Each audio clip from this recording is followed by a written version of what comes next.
আল্লাহ রাব্বুল আলামিন আমাদেরকে সৃষ্টি করেছেন ইবাদতের জন্য, বন্দেগীর জন্য। বন্দেগী ছাড়া মানুষ কখনো বান্দা হতে পারে না।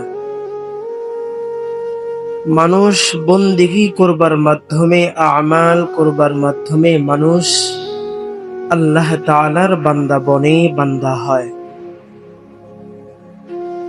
ইবাদত যে যত করবে, আমাল যে যত আদায় করবে, সেই হবে বান্দা। আমল বিহীন বান্দা হওয়া যায় না। আল্লাহ রাব্বুল আলামিন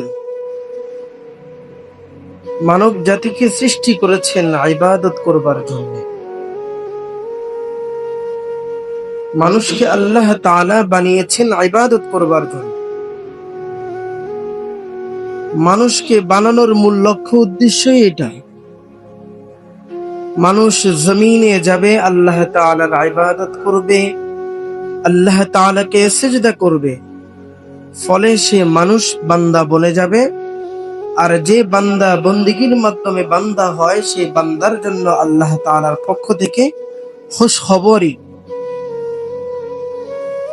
সেই আল্লাহ তাআলার কাছে সাফল্য, সেই আল্লাহ তাআলার থেকে পুরস্কৃত হবে ইনশাআল্লাহ।